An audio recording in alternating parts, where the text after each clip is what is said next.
Hey Kathy, how are you? I'm good. How are you doing, Matt? I'm good. I'm good. Just the two of us thus far. I didn't get any feedback on the minutes, so I'm hoping that means they were okay. Yeah, exactly. I think we had the 129. We just have to ask about the citizen letters Right. and then we can see, like I said, if we don't have them, I can take that as a task to do next time and scan them in and get them ready. Yeah. Not a problem. Haven't had a chance to do it yet. Okay. Right.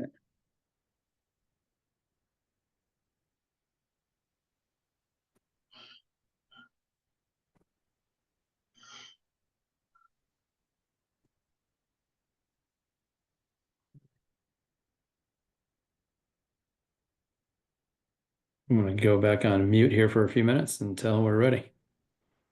Same.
Hello, everybody.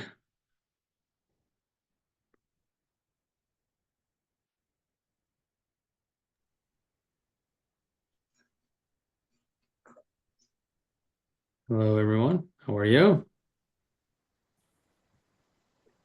Anybody hear me? Give me a thumbs up or a thumbs down. Okay. So I make sure I didn't have any I wasn't certain. Well, almost 6:30. We'll give another 2 minutes and then we can get started. I think Mr. Green is in motion, I think.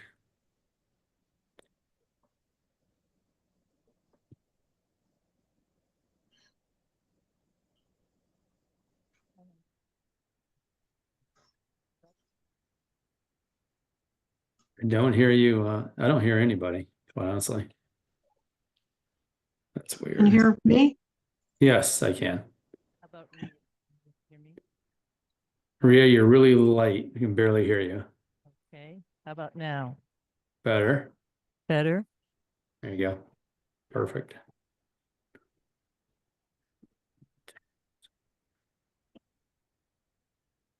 Six, eight. The only one we're missing is Leanne. Christine is here. Dave is on. One more minute and we'll call to order. Why are you giving me grief?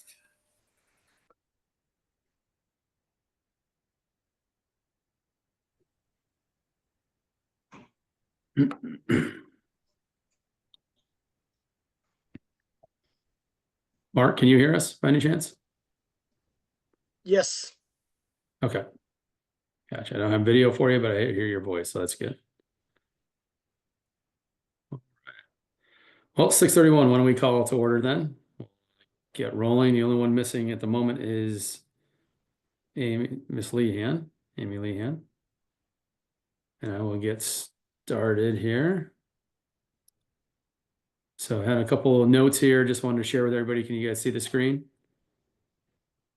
Very good. Okay. So just a couple comments just to kick off so we're all aware that the select board has their public listening session tomorrow at the school.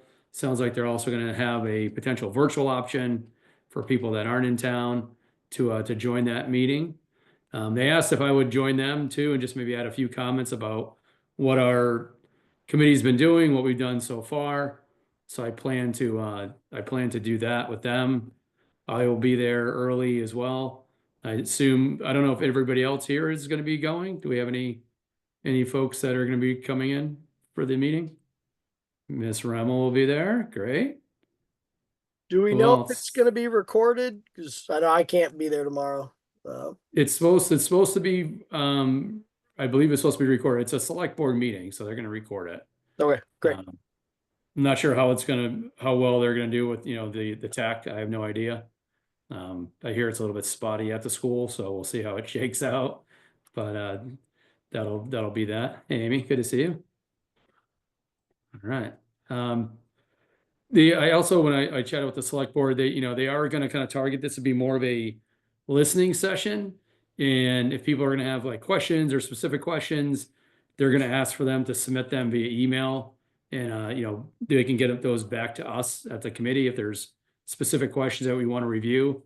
If I'm up there sitting with the select board and people start asking questions, I don't want to be, I'd like to discuss those questions with the committee, not just, use my own personal, commentary around it. I told them that wouldn't be really kind of fair, so to speak, but I can answer simplistic things, but I'm not going to get into detailed, conversation or detailed discussion. I don't think that would be appropriate for this session. So that's kind of how we're going to plan to do that.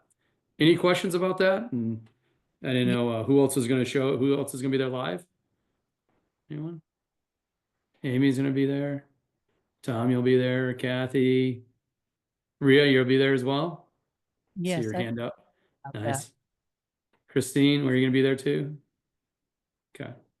All right. Well, good. Well, it'd be nice to see everybody in person. So good. Question Look forward about- to that. Uh, Go ahead. Are you able to hear me okay? Yep. I can just hear you now. Okay, great. So Matt, you're representing the committee. If we are there, can we also talk on our own behalf? I think you can. I mean, I think people can chime. I can't see why not. I mean, I think it'd be great to say I'm speaking on my own behalf, not as part of the committee. I think that's great. But if you want to speak and say something, then feel free. I can't see why not. No.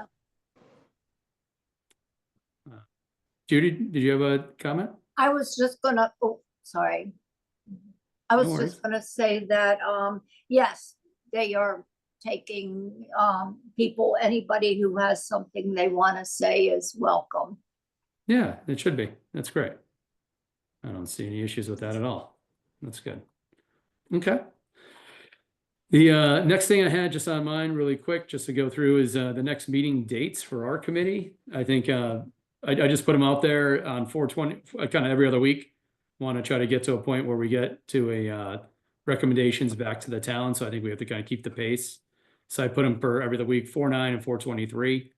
So hopefully everybody can make those. They're already out there, and I'll adjust the agendas as needed.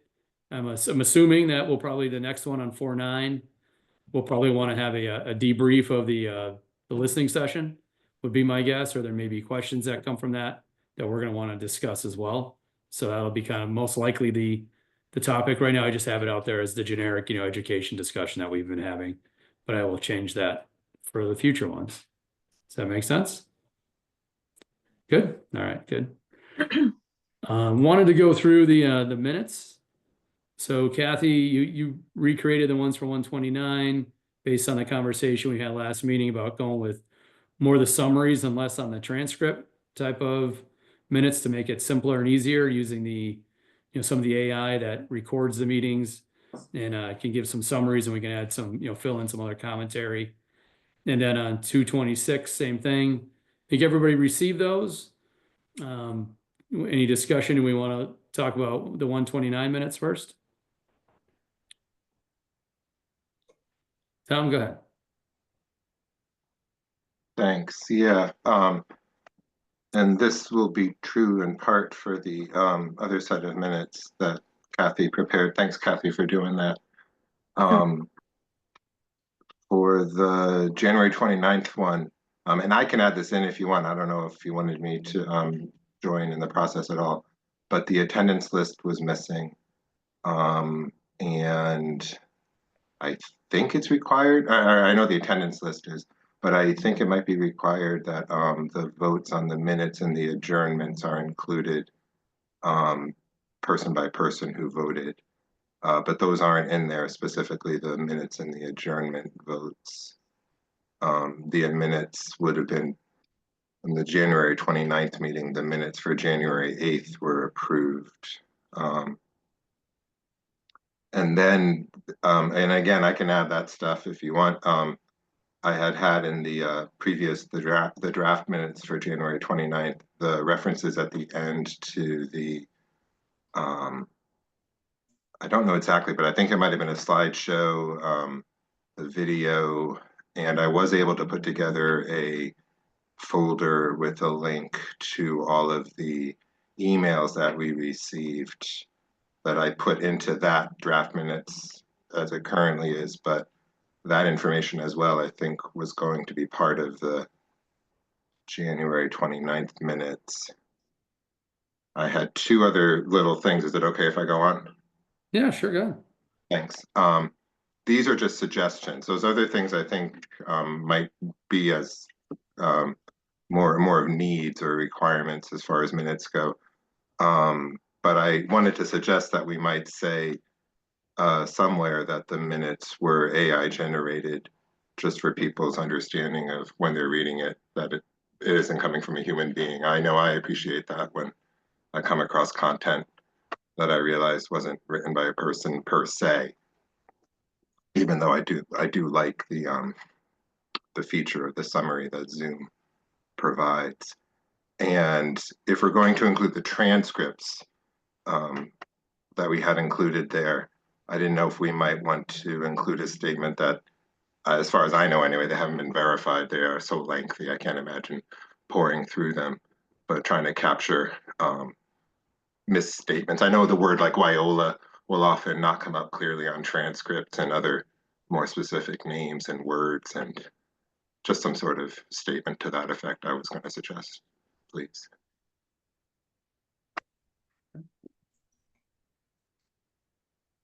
Kathy, thoughts on that? Yeah, I don't, Tom, I don't mind if you want to add the things that are missing that we should have included. Right, because I can edit the documents you sent. Yeah, I just sent a Word document. Right, So yeah, right. that would be great. Okay. Minutes are not my forte, so I was kind of winging it. So thanks for catching those things. Sure. For the February one, I think it was just the ad hoc members weren't listed. And whether or not there were any references at the end of the minutes, like to the video or something you wanted to put in, I can put that in if you want. I think there was a slideshow. I wasn't at that, I watched the video, but there was a slideshow that Matt shared, I think, again, in Okay. That would be great. the February 26th meeting. Okay. And Yeah. I don't know how anyone would feel about including statements, whether or not we would include the transcripts, and if we did, whether we would state that they hadn't been proofread or verified in some way. I think And, that's fair enough. I think just say that it's in raw form, but wanted to include it for sure. somebody wants to comb through it, feel free, right? Why not? Thorough, and it's better than the YouTube transcript, honestly, the format of Yeah. the Zoom transcript. Mm. And whether or not anybody thought something about putting a statement of acknowledging that it was AI generated, or the I think that's fair enough. Say it's AI generated and augmented if you're adding in any other commentary, Right. but I think that's, right. I agree with that. I think that's all fair statements. I mean, we have plenty of places to either go watch the video again, read the transcripts, read the summaries. I think there's plenty of content for everybody to get whatever they need. That's my guess. List people who are attending. I know that has happened in the past for meetings, so, we have some guests on here right now that are attending, so I'm not sure if that's supposed to be listed also. Can barely hear you again, Ria. I'm sorry, can you hear me now? It's Yeah. still pretty late. How about now? Good? Better. Better. So the guest names and also my full name. I'll put down my nickname. Sorry. It's okay. Good enough. Okay. May I chime in Sure. about guests' names? I'm not sure if they're technically required. It's definitely hard when I think it was the January 29th meeting. I want to say they were more than 20. I think that was a meeting where there were a lot of guests. Yeah. But I believe the town clerk would be the person to confirm if we have to include the name of all guests, or how we address that when there are Yeah. numerous ones. But You want to reach out and ask that question for us, Tom? sure. Yeah, let me do that. Okay.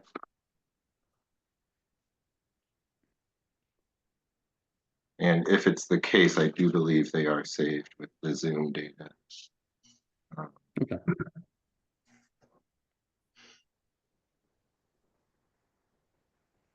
So we will wait to approve minutes till next time. You'll send those out, Tom, for our 4/9 meeting, and we can get those two, and hopefully this one, all three in the books, and post it up on the web.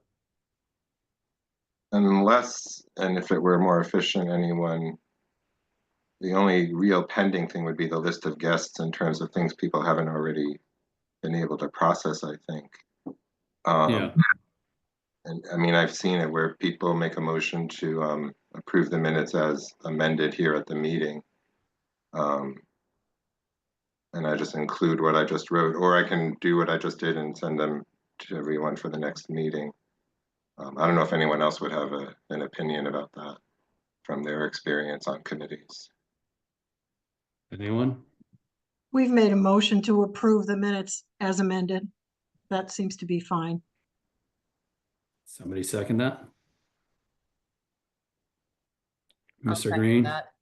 All I'll right, second. Mr. Green, Amy? Okay. Yeah. Roll call on, we're doing the 129 minutes first, is that what we're doing?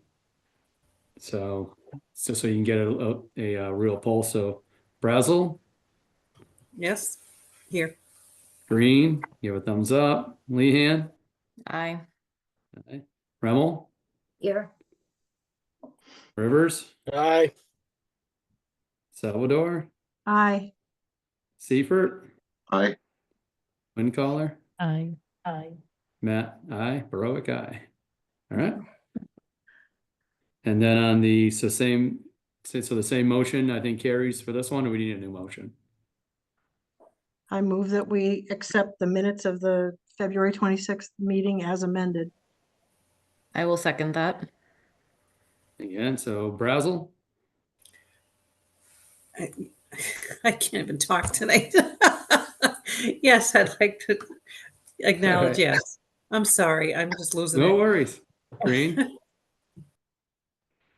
Remmel, I, Rivers, Aye.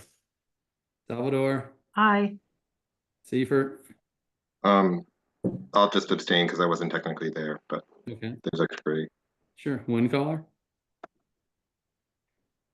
I am Broek aye. So we are And good. you actually missed me, Matt. No big deal, but Oh. I did second it, but I also say aye on that. All We good. got it. We're all in. Okay. Moving on. I'll share my screen again here. Let's see.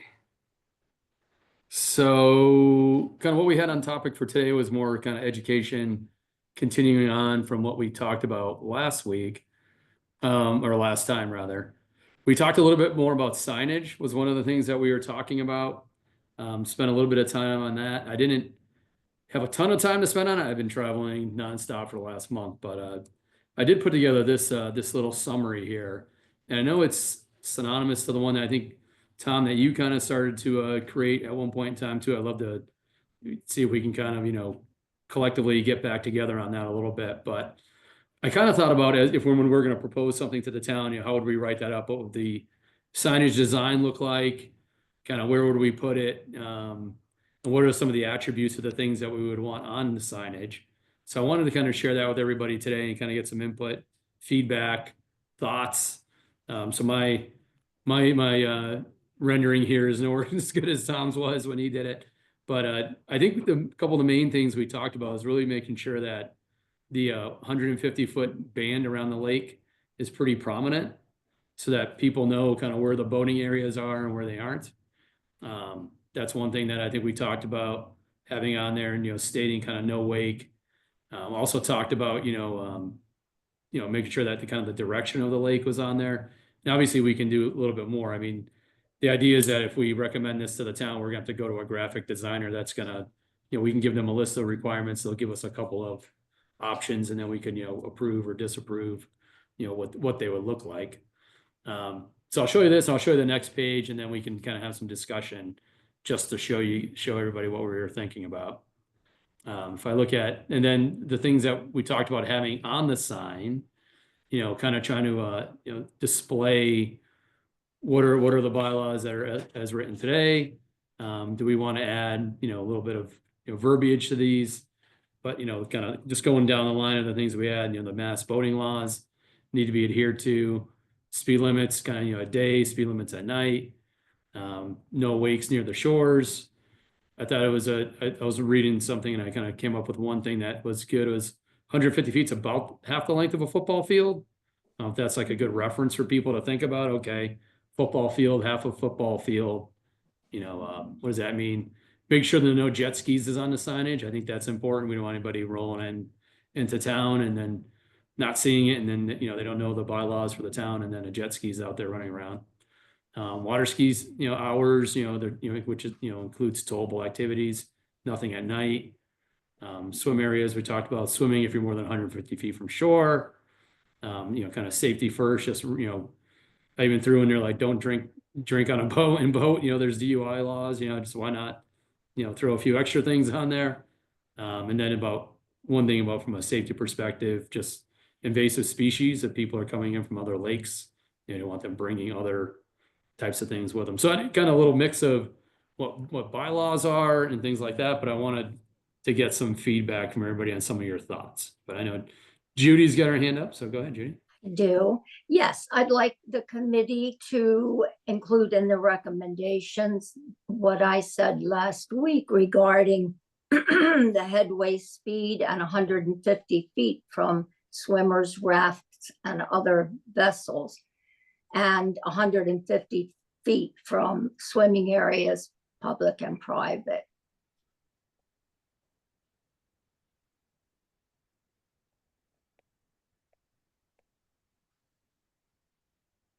Do we ever get any, I know we were gonna ask a question, if we ever found out how that all worked out, the 150 feet and all that type of stuff. Because I was reading back through a whole bunch of laws for across all the New England states pretty much. And I could not discern whether it was 100, everybody, if I look at the Vermont, look at New York, New Hampshire, Massachusetts. The only thing that they really kind of state that they're all consistent with is how far away from shore vessels need to be going at headway speed are. I don't know if anybody else has any better. I do. I go ahead. mean, there are, a lot of different places. One are prohibited operation under the Massachusetts. They're not they're the condensed, I guess, version. And that's right in there, operating at greater than headway speed within 150 feet of a swimmer, water skier, mooring area, boat launch, or when the operator's vision is obscured in any way, is right there. And operating a motorboat within 150 feet of a swimming area, whether public or private. And also I have it here in the Code of Massachusetts Regulations, Mass Environmental Police, Division of Law Enforcement, Operations. Motorboats shall not be operated within 150 feet of shoreline, which is being used as swimming area, public or private, within 300 feet of a shoreline being used as a swimming area, whether public or private. When the motorboat is operated within 150 feet of a swimmer. So there are a few different places on there where it states that. How much of that do we need to put on our sign or versus like the reference back to the mass boating laws? Well, I think it's really important well, first of all, I've been swimming in like 70 feet from shore because the boats cut in that far. They cut in right up to my raft. So, and that I can pretty much scoop sand up and weeds as I'm swimming. It's pretty shallow, it's chest deep. So if I swim out 150 foot from shore, I don't want a boat cutting, 3 inches away from me. I've been living like that and it's not fun. But you're not supposed to swim 150 feet out from shore. The swimming area, Yeah. I believe, is 75 feet from shore. No, that's not true. That its swimming area is 150 feet from shore. I mean, you can read, did you read the bylaws? Did you read the Mass Codes and Regulations? Yes, I did. Well, I've got it right here. Tom, you want to add something? Go ahead. Thanks. I think one of the definitions in our current bylaw, and I don't know where it might also be referenced, is how far from the shore a designated swim area can extend. And our town bylaw indicates 75 foot from shore boundary for the extension of marked designated swim areas. But our town bylaw also is in agreement with the state law about the fact that swimmers are allowed to swim up to 150 feet from shore before any regulation. And so whether or not it's a designated swim area, after 150 feet is when our town regulation of being accompanied by a boat kicks in. So there is a 75-foot aspect, but it's only for what are marked designated swim areas. Right. There's a different aspect, which as far as I understand it, and excuse me if I'm repeating what you're saying, Judy, but I'm hoping a paraphrase might help me as well to make sure I'm understanding what you're saying, because this is the way I understand it, that within 150 feet of a shore, which is used as a swimming shore or a swim area, which is for Lake Wyola almost easier to assume as the entire shoreline, although technically there might be some shore that is not a swim shore. But there's kind of a ring of 150 feet from shore where there's actually no operation of a motorboat allowed. I think the only exemption is for mooring or launching a boat from a dock when you have to go at headway speed in that 150-foot zone, because that's where swimmers could be. Then in addition, there's a headway speed law about where any swimmer is at all ever, which is that you have to be with no higher than headway speed within 150 feet of a swimmer.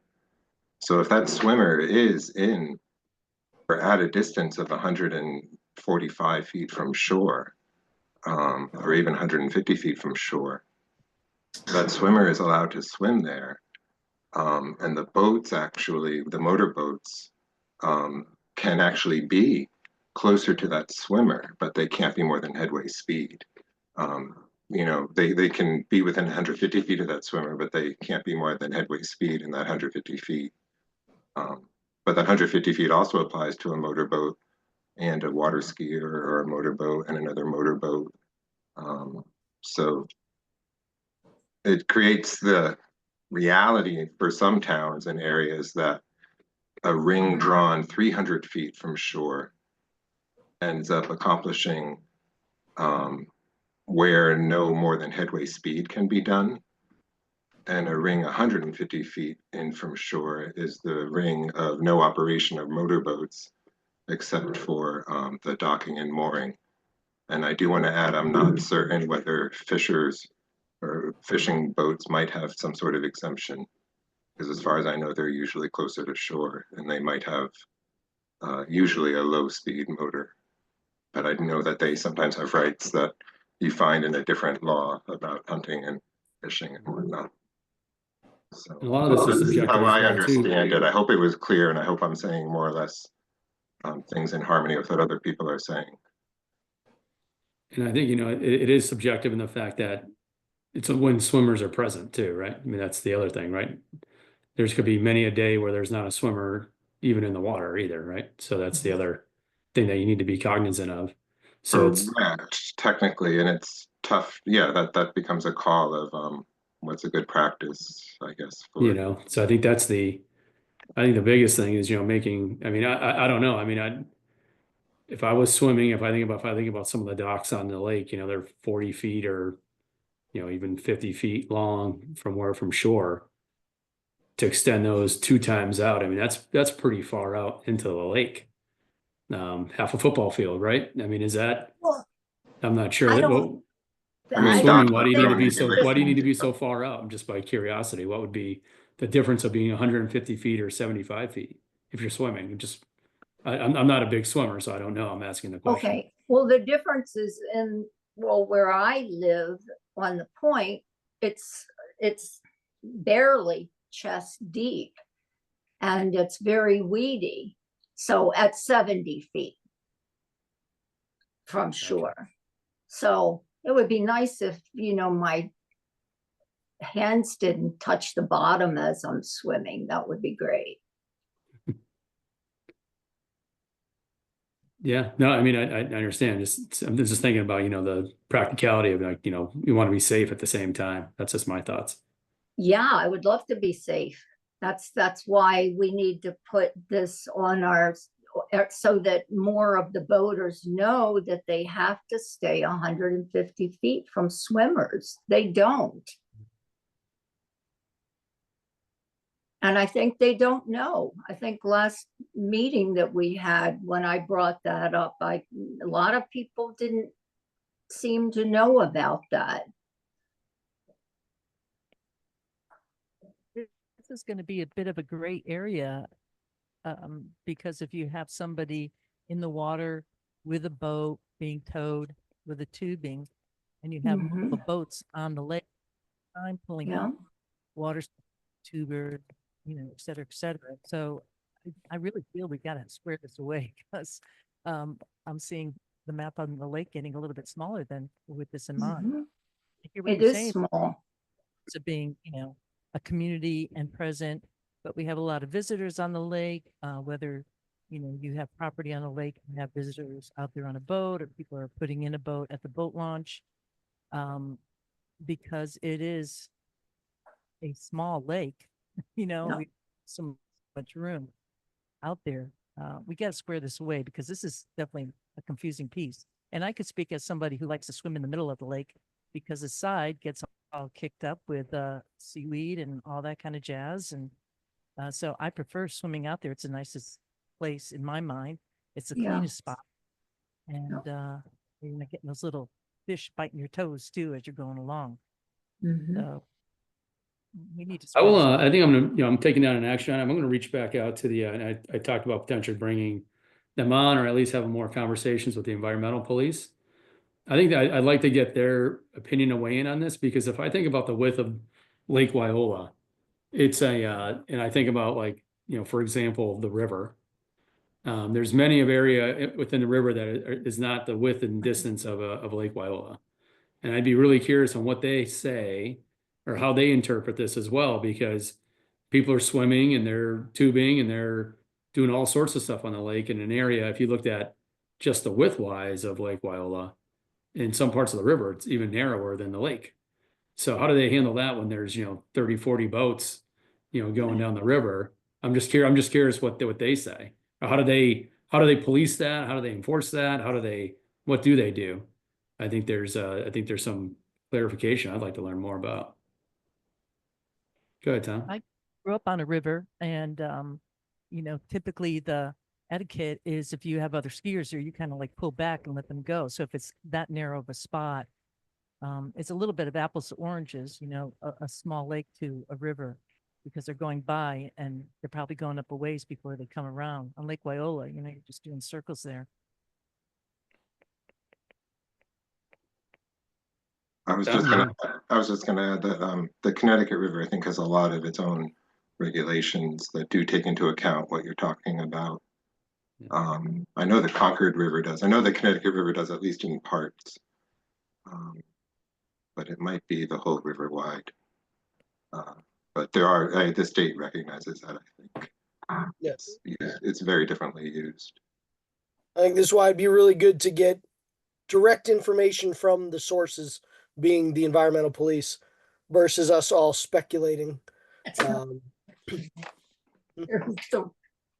So Judy, I think what Matt is trying to get at is there are going to be instances where there's congestion, and how do the police want people to maneuver their boat? If you are all of a sudden driving down and you see that a swimmer has now come out 150 feet, and you are, say you're at 200 feet from shore, where you would have supposed to have been if there wasn't a swimmer, and now say you have a boat that is now 150 feet on the other side of you, what do they want you to do? What is best practice for how to navigate those situations?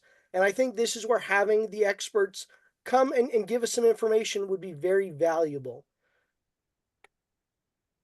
We kind of know. I don't disagree, because every scenario is going to be different, right? I mean, there are going to be 100 different scenarios every weekend or every week on the lake. I mean, and I think I agree. I think we need to kind of simplify this in some way, that specifically if a visitor comes to the lake, like what are you supposed to do? They're not going to know that you got to be, kind of checkerboarding the lake based on what's going on. And I think there's also some safety concerns for people that are in motorboats if they're pulling a skier or a tuber and making evasive maneuvers in a boat to meet 150 feet restriction could be unsafe for the people that they're towing at the same time. So there's a lot of different, I think, scenarios that come into play. Kathy, I haven't heard from you. Go ahead. Oh, I was just gonna ask Judy, what is that document that you were holding up? Oh. Was that something from environmental police? no, that's the Code of Massachusetts regulations. It's the Mass Environmental Police. Oh, okay. I division. asked only because, I was asking only because this week I reached out to the environmental police just to, for my own, clarity, so that they could guide us in this discussion. And unfortunately, I haven't heard back from them yet, but what they suggested I do is write to the boating safety course people. So I did that. I sent an email and asked them to give us that specific guidance that we're looking to find. And as soon as I get it, I'll share it with everybody, but I wondered if that's what you had as well, but it sounds like that's something. Well, I different. have that also. Yeah, they kind of simplify what they do is they have simplify the Code of Massachusetts regulations, and they make it, and I forget what it's called, but if you put mass voting laws, this comes up, and it's a summary, they call it. A Okay. summary of those regulations. And it just makes it simplifies it. Okay. Okay. So we have some homework to do on that one. I Go like ahead, Rhea. what Mark was saying, though, I think what we've heard from the environmental police is that they will follow their regulations, and then the town has their own bylaws. And so we're kind of the town looking at this in a way to say what's going to make the most sense for everybody out there. So I have a sense, I won't guess for the police, but they're going to go with what they have. And I'm not sure if they're going to be able to pick it apart in that way. And we are the ones, the town of Shutesbury, that need to make that decision. Well, it looks like Judy has something that is from the environmental police, so I think that is the question at hand, I guess. If she has a document from them that's applicable in their other situations or other bodies of water that aren't governed by a bylaw, I think that they should be able to explain that piece for us then. Hope so. Maybe. Amy? I'm just wondering if perhaps we could consider suggesting or even requiring that swimmers that are beyond that 75 feet swimming guideline wear a buoy so that they can be seen, and if they do not have a boat with them. Could that be part of our initiative to keep swimmers safe? Good point. And I think that there's a differentiation between what is a law, Right. a bylaw, and then kind of some of the things that we talked about a little bit around, like last time around, lake etiquette, right? I mean, that could be some of the things that we could add to the signage as well.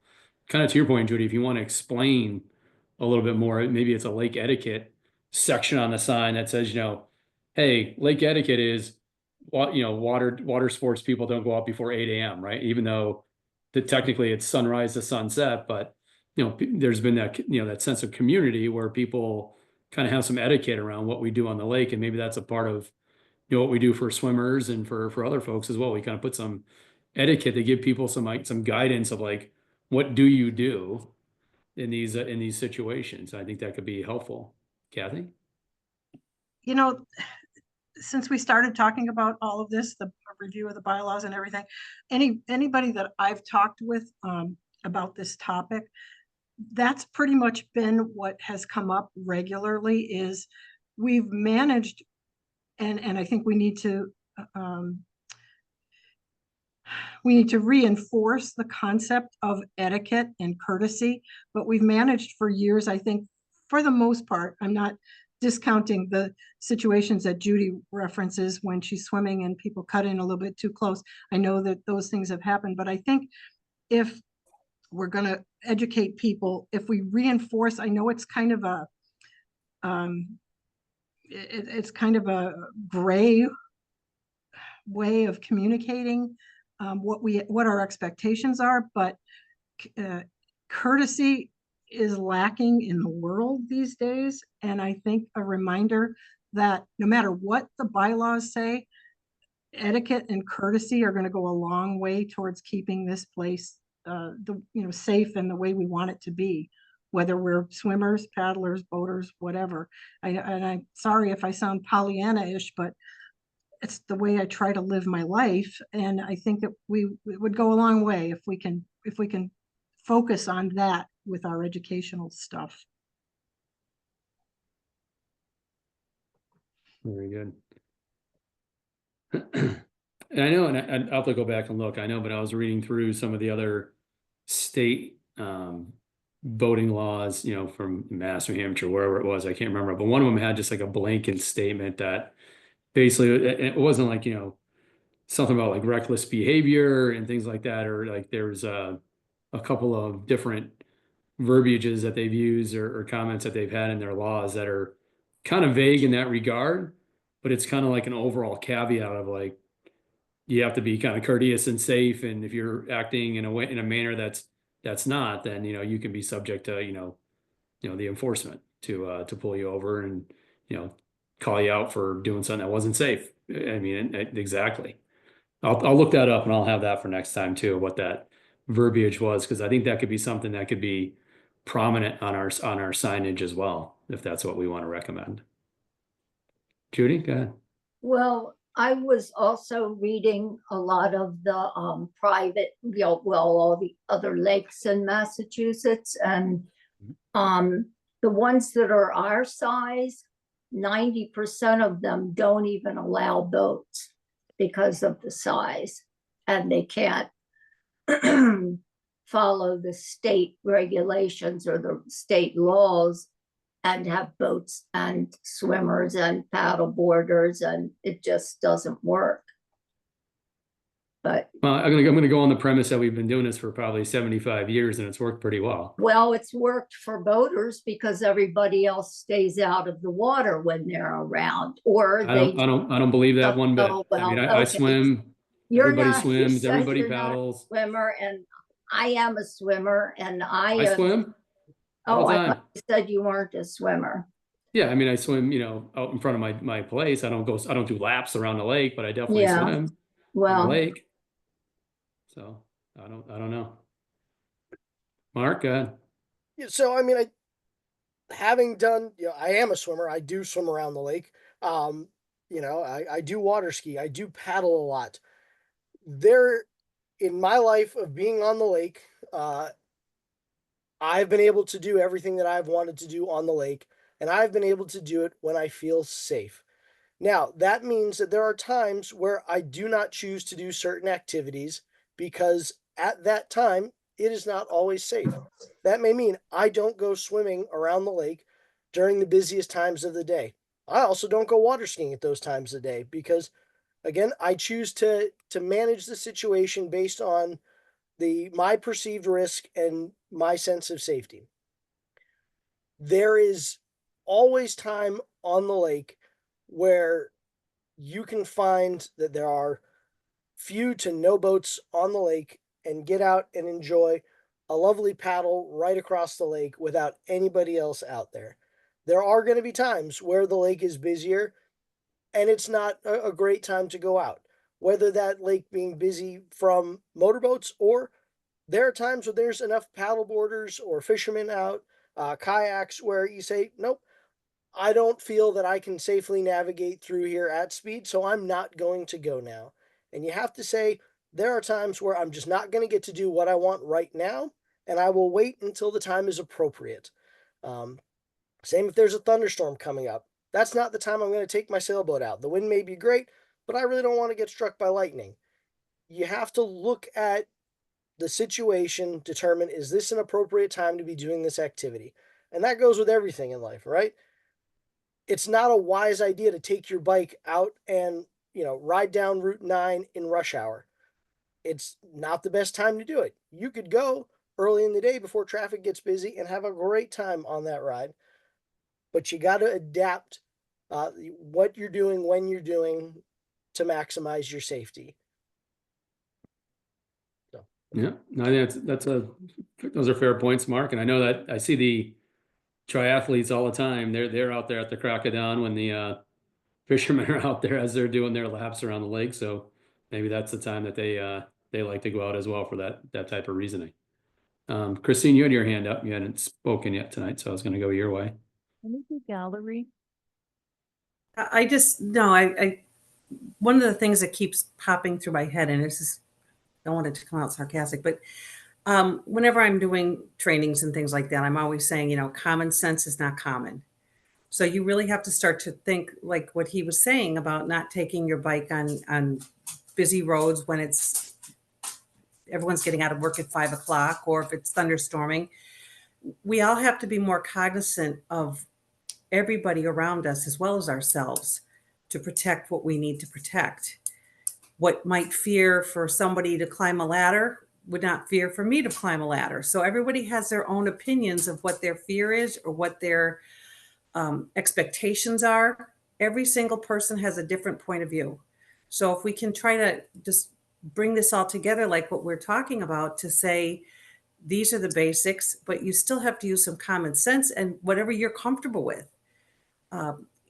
What might be good for you might not be for me. I have a dog that goes out 20, 30 feet and lays on a tube with my partner. I mean, it's actually quite comical, but I don't have any fear of the dog going there because the people don't boat there. And I'm cognizant about making sure that the dog is safe and that people are safe in that area. But again, it's common sense not to go out in the middle of the lake if you don't have some kind of a buoy or something to protect yourself, and going out in the rain or the thunderstorms. People have to be, responsible for their own safety as well. So that's all I have to say right now. Thank you. Yeah, no worries. Yeah, go ahead. I like everything that everybody's saying. I totally agree. Common sense is out. I think we're all kind of choir here, and part of what we're looking at is the folks who don't necessarily have common sense. And Matt, to what you were saying about 75 years, it was working well. Well, it wasn't working well last summer, and those bylaws, for whatever reason, didn't work, and that's why we are in this position right now. Well, I mean, I would kind of disagree with that. I think somebody broke the bylaws, potentially. But they weren't working, right? If the installing it wasn't working, that's what we're looking at. So are you suggesting that by having bylaws, it is binding everybody to act perfectly at all times? I mean, this is like the same with regular laws. To kind of be able to talking here. So my point, and I think this happened a little bit in the committee. We were moving forward in the fall, talking about the bylaws, with my understanding that at the end we were going to then go back over some of the ones. I should increase the miles per hour, and then I was rather surprised when it was a motion to go and pass the bylaws. So right now, we have here currently that's not in consensus. We did not to approve the bylaws. There was a majority, but you have a minority who did not agree with passing the bylaws. We're not kind of coming to terms here in our committee that there has to be a bit of give and take, because I did make a proposal to have certain times where we could have headway speed, boats out there. I don't want to remove boats on the lake. I'm a boater. But to address some of the concerns of safety, I thought that was a good offering, but that didn't move forward. And, so camaraderie is good, but we didn't really get that in the committee. So that's what we're kind of dealing with here. It's a problem with, us 9 folks. And what are we doing with the lake? And I think that needs to be brought forward with the town, there's not consensus to approve the bylaws. Mhm.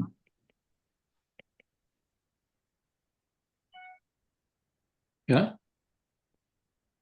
Tom, I think you were next. Thanks. Just procedurally, or for some people who might be on a browser, if you hover on the border between the shared screen and the viewers, you can drag left or right. And if you drag left, you can actually create the gallery view and minimize the shared screen view. I can stop sharing too if you guys don't want to see that. It's fine. But I was going to say another thing would also, thank you. That's another way to address it, to get to a No, gallery. I mean, it's fine. I don't care. Um, We're having dialogue. I It's only fine. learned recently about making my own gallery view by minimizing the screen share, and it's helped me sometimes in big group situations. I wanted to point out that protection, I agree, is common sense. And I wanted to add, however, that I don't think it's fair to compare weather events to people-generated events. And in the case of bad weather, all people exit the lake, all users. In the case of good weather, we want all users to come onto the lake and use it safely. So I just found that odd to use the weather emergency or when weather creates a safety issue as opposed to when people create a safety issue as to how they're using the lake. I don't think it's the same thing. And I also don't think it's fair to compare it to bicycling. Bicyclists have a right to use the road. They don't need a license. It's a privilege to drive. But people who use the road, by and large, especially at rush hour, and when we're even using a phrase like rush hour, we're referring to people who have to use the road.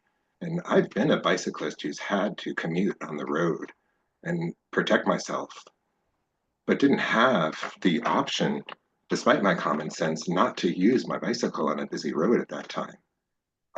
So that's completely different from recreation. And there's a lot of precedent in our world for regulating recreation, especially in the name of safety. So I don't think it's so radical.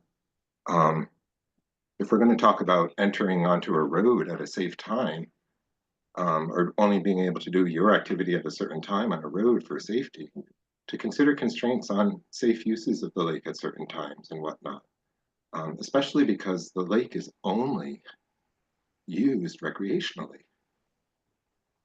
No one gets to work by crossing the lake. I think it's a really unfair, and it's just alarming for me to use that comparison. Let's not forget that this is all for fun, and we want to have safe fun on the lake. So I apologize, Tom. My Oh, head, yeah. I was. Fun. So please spare us from that. Thank you. So I was thinking cycling more of like the recreational going out for a ride, not commuting. So I appreciate you bringing that point up, but that is not. I was not considering it in the same way you were. We had different perspectives on that. So thank you for sharing your perspective.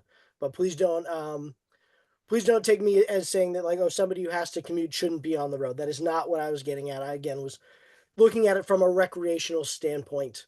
That was my perspective. So apologize for not clarifying that. Thank you. Fair enough.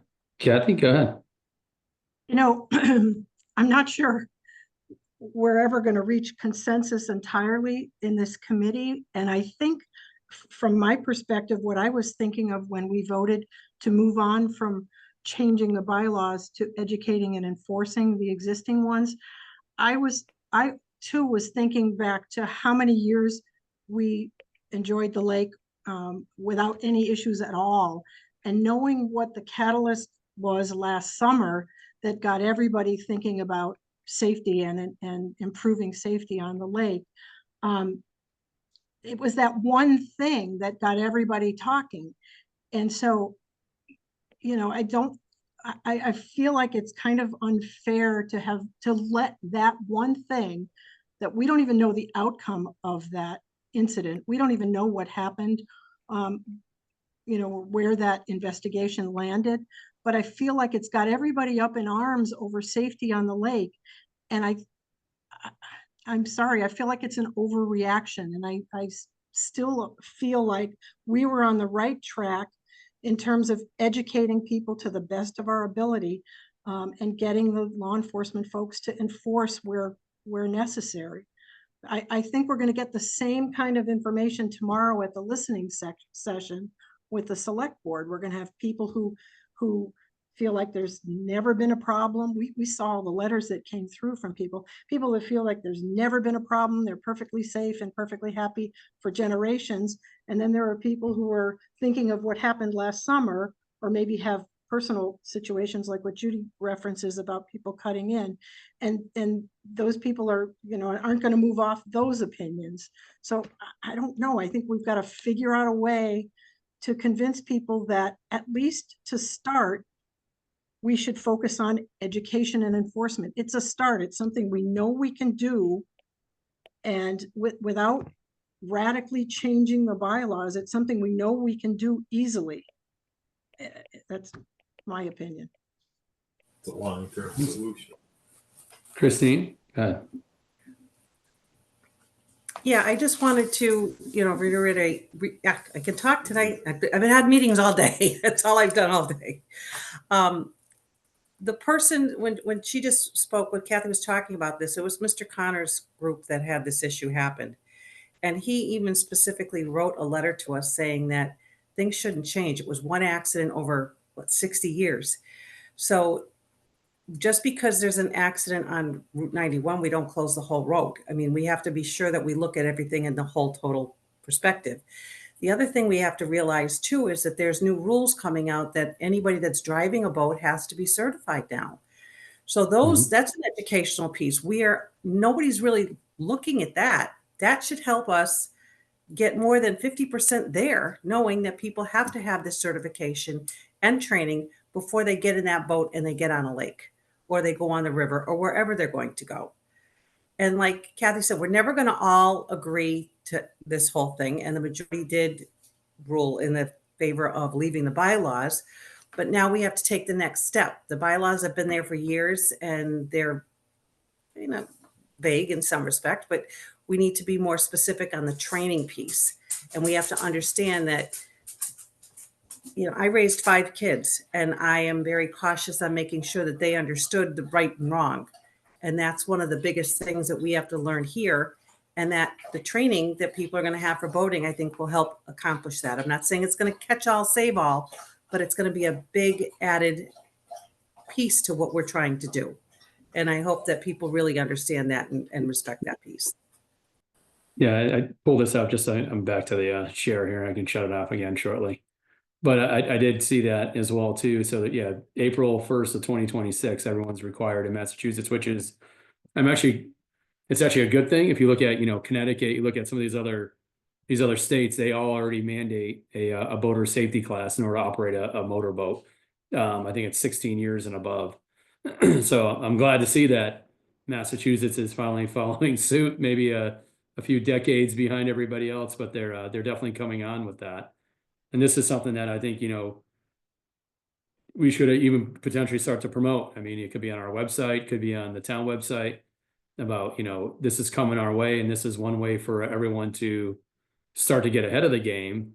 And we can encourage people to do that. You think about the Lake Wyola Association, that's a perfect forum to be bringing this up. They have a safety committee as well, starting to educate everybody that now's the time to start getting this out. And it's something I think that they should be sure to bring to our the first annual meeting, get this out in front of everybody so that people know they have to get this done. I think it's around, I'm pretty sure it's like around 10 hours of coursework. I'm not sure exactly how long it is. I did mine, God, probably 20 something years ago in person down at Brunel's on the river.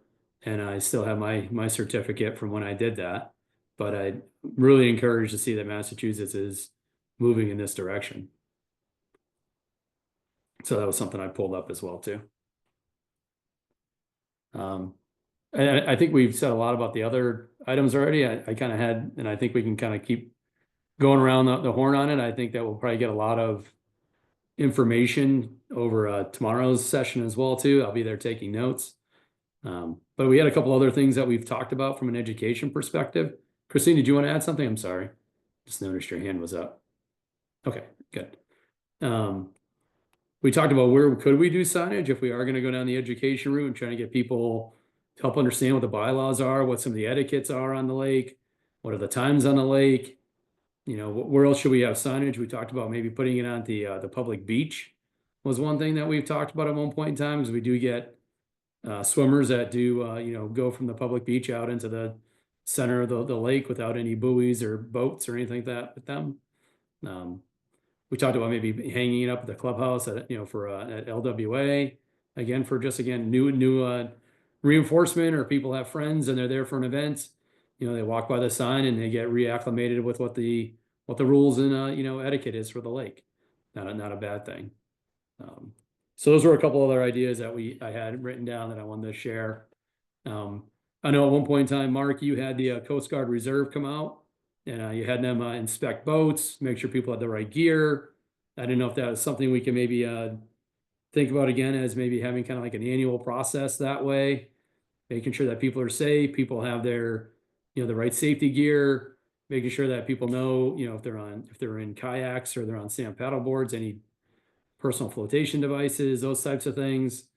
I think a lot of things are kind of, just hanging out there where people don't even know what some of the laws and rules are. So the more we can continue to share those with people, or have these on our website potentially in the future. That's another place where people can go to. If they're looking up Lake Wyola and they're on shutesbury.org, we could list a host of these things. Our signage could be on that. Curious on a couple of those ideas. I guess I'll pause right there. Anyone? We talked about putting speed limit signs on the Lake Wyola Association buoys that are marking the swimming areas as like another reinforcement for people maybe from out of town. They're able to see an actual, speed limit sign on the lake that's not prevalent today. Could be helpful. We talked about buoys, it just kind of like the gauge distance. Once we finally get to the 75 or 100 feet, I like that one idea. I think it was Rhea maybe brought it up. I can't remember Rhea or Mark, about having a couple buoys at the boat launch. Yeah, from the boat launch, it shows them how far 75 feet is, how far 150 feet is. I don't know if that's something we can think about recommending to the town to do that, and they can, put those in at the right distances every year. I don't know who would do it, but it's something else we could recommend to the town and from an educational perspective. Open to any thoughts or ideas on these things. Rhea, go ahead. Can't hear you again. Christine? Christine had her hand raised before me. Oh, okay. Oh, it's just a quick thing. The Lake Wyola Association, I remember years ago, went house to house, delivering newsletters, which had that information in there. And that would be a big asset because a lot of people that are out on the lake are friends that come to visit or whatever the case may be. So if they actually helped participate and we went house to house to drop off information so that they understand if they have a guest and what the rules and regulations are, that could really be a quick people that are already there, making sure that they understand the rules and regulations, and then going after the people that are out in the open too. But I'm sure the Lake Wyola Association would be more than willing to help out. Maybe I'm like a speaking- laminated placard that people put on the refrigerators or something like that at their places or something like that could be a. Yeah, my company, we did Yeah. a 5x7 card with a picture on it with the details, and it flipped it over and it gave everything about, it's our transportation department safety and things like that. So we've done all that before and it was very successful, very, very successful. If we actually make a sign and there's an image of the sign that they make onto the actual sign, be pretty easy to turn that into like a little card. Same thing, you can laminate and pass them out to everybody or something like that too. Or have them available at the public library when people take out a kayak, they can get the little card, be helpful. Rhea, go ahead. I think all these ideas are great. I really agree with you, Kathy. I think things kind of got away, but they got away for a reason, and now we kind of have to look at it. And I think folks were kind of concerned about safety a little bit before that accident or collision or whatever it's called. And I was kind of curious, how do you teach, all these ideas are great. Everything that you brought up, Matt, this whole list is wonderful. I kind of don't want to see Lake Wyola get covered with signage all over and buoys, but if that's what it takes.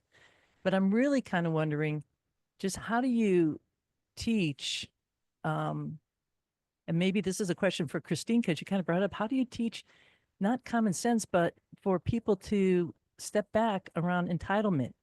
Because there is a sense, I think that's the bigger issue is folks are out on the lake, they only have so much time. Maybe they're for the weekend to their summer home or something like that, and they want to water ski when they want to water ski, or they want to kayak when they want to kayak. I think that's the bigger issue at hand. I mean, all the safety things are, beautiful. I mean, it's common sense, but I think the bigger issue is kind of like a sense of entitlement to like use the lake when you want to like use it. And I don't really know how you teach that. And I hate to kind of bring like the hammer down and say, okay, well, now you can't do it. But we really, to me, that's the issue here is having a little give and take. Like Mark said. No, I think you're on something. I was actually working on a kind of a model to kind of show how busy the lake is. And there's definitely peak times and there's times like, during the week that I've been up there and I don't see a boat for 3 days go by. I mean, so there's It's usually the weekends that are most busy. yeah, I mean, like- and even those peak, right? In the morning, it's still rather light. I think, you see in the morning times, if the water skiers are out, it's one boat that goes around and tows all the people. And, if you look at the design of a ski boat, they do give the smallest wake out of any boat. So the actual effect is pretty light, but, it's usually one person or one group of people. There's multiple people, but they all go one at a time. It's a pretty choreographed event if you watch that. Um, and then they're done, right? They do it for about an hour and then they're done. And there's just another 2 hour lull before other people start coming out again. It seems like there's some patterns on the lake that I've witnessed for my 50 years there anyway, I guess, um, that you can see. And then come Sunday, by about 3 o'clock, it starts trailing off yet again. And then by like 5, 6 o'clock on a Sunday, there's nobody out there.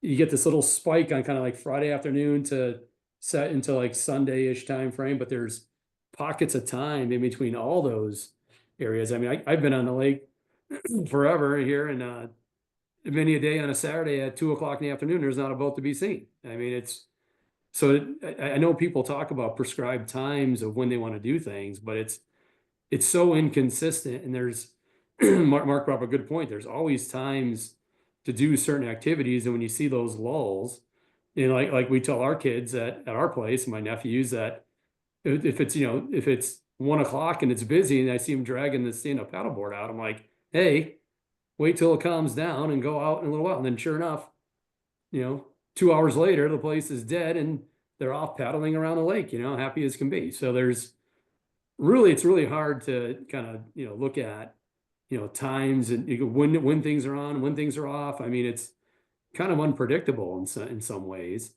And, it'd be a shame that, in my opinion, it's my opinion, that, you put in a certain amount of hours for do certain activities when there's nobody at the lake anyway. It makes it unfair and biased for another reason.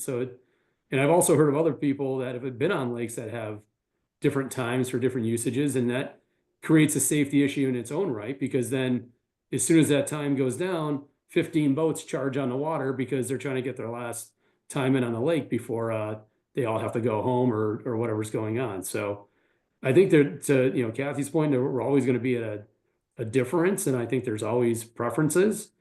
I'm not sure preferences are laws. I think there's etiquette involved, and there's community, and there's camaraderie, and there's things that should be discussed, and people should be observant, and take advantage of the times when you want to go. I mean, if you're a water skier, if you're Amy Lehan, who's a water skier, she's talked about it. I'm sure she would love to go at 2 o'clock in the afternoon, but you can't, because in that sport you need flat water.